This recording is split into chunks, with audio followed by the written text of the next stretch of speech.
Dalam jumpa di dalam bridging presentasi dan hari ini saya akan berbicara mengenai satu topik yaitu khotbah berseri. Bagaimana kita akan memahami, mempersiapkan, dan mulai menerapkan khotbah berseri. Secara 4 sesi kita akan berbicara mengenai sesi yang pertama tentang pendahuluan dasar-dasar tentang khotbah berseri. Yang kedua kita akan berbicara mengenai tantangan khotbah berseri. Yang ketiga kita akan berbicara mengenai manfaat, kekurangan, kelebihan, dan mencoba mengevaluasi secara jujur dan seimbang ketika kita mulai menerapkan khotbah besar kita di tengah-tengah pelayanan kita, secara khususnya gerejawi kita. Dan yang keempat, kita akan mulai bagaimana mempersiapkan khotbah berseri. Panduan praktis yang saya rasa ini bisa menjadi bahan step by step untuk kita melangkah. Inilah sesi pertama kita mengenai mengenal khotbah berseri.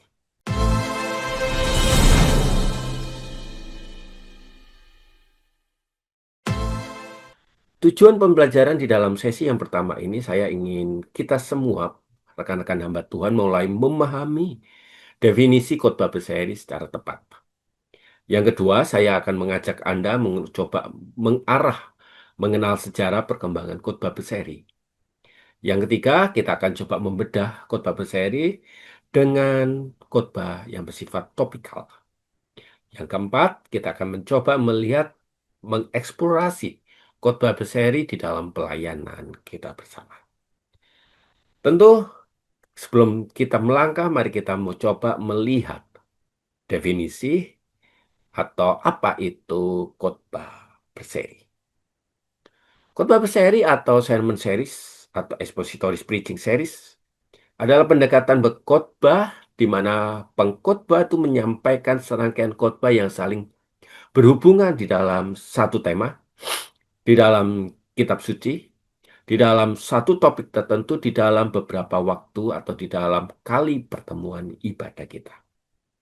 Tentu definisi paling singkat tentang khotbah berseri adalah rangkaian khotbah yang memiliki satu benang merah, baik dari satu kitab Alkitab, satu tema teologis, atau di dalam satu topik kehidupan tertentu yang disampaikan secara berkesinambungan. Di dalam jenis-jenis kita menentukan khotbah berseri, kita bisa mendasarkannya itu di dalam seri Alkitab atau didasarkan kepada sebuah topik atau tema-tema tertentu.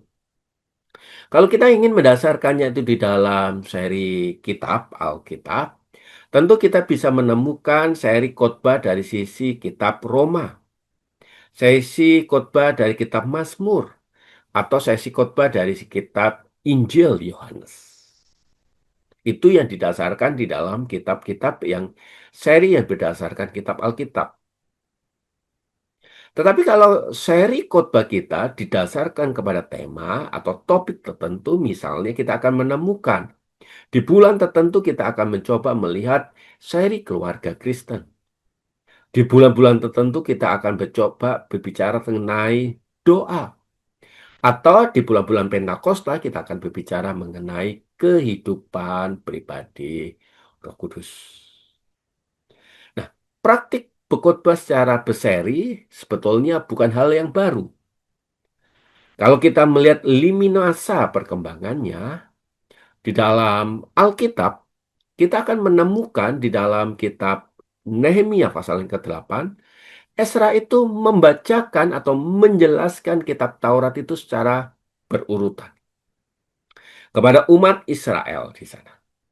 Tetapi kalau kita melihat di dalam kitab Perjanjian Baru, di dalam Matius pasal ke-5 sampai yang ke-7, kita akan menemukan bahwa Yesus itu berkhotbah begitu sangat tematis dan berseri. Makanya Lembaga Alkitab Indonesia menyebutnya itu sebagai khotbah di bukit. Perkembangan ini terus bergerak di dalam abad-abad mula-mula gereja. Kita akan bisa menemukan abad di dalam abad ketiga sampai abad yang keempat. Di sana kita akan menemukan nama-nama seperti Origenes dan Yohanes Chrysostomus yang dikenal sebagai pengkhotbah yang menjelaskan Alkitab dari pasal demi pasal secara sistematis kepada jemaat. Tentu perkembangan ini terus berkembang sampai di abad ke-15-an. Kita mengenal dengan abad reformasi. Ada Yohanes Calvin yang berkhotbah dengan begitu sangat konsisten di dalam dia menjelaskan Alkitab di dalam kitab demi kitab. Kadang dia menjelaskannya itu setiap hari. Ini yang menjadi fondasi kuat di dalam reformasi, reformed preaching. Di dalam abad ke-19 sampai abad ke-20, Charles Spurgeon, Martin Rowan, John Stott mempopulerkan khotbah yang bernama ekspositori kepada jemaat yang dilakukannya secara berseri. Di zaman kontemporer seperti zaman sekarang ini, ada beberapa tokoh yang berkhotbah di tengah minggunya menggunakan khotbah-khotbah yang berseri atau menjelaskan Alkitab didasarkan dalam sebuah kitab. Misalnya kita mendengar nama-nama seperti John MacArthur, Tim Keller, atau banyak lagi yang meneruskan tradisi ini melalui media-media sosial seperti podcast atau media digital.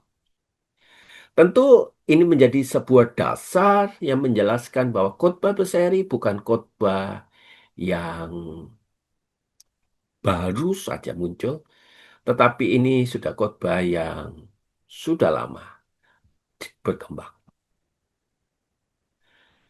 Rekan-rekan hamba Tuhan,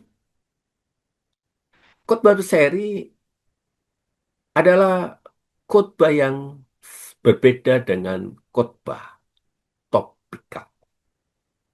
Kita harus paham hal itu. Khotbah berseri adalah khotbah teks Alkitab yang menentukan sebuah topik. Urutannya mengikuti alur teks.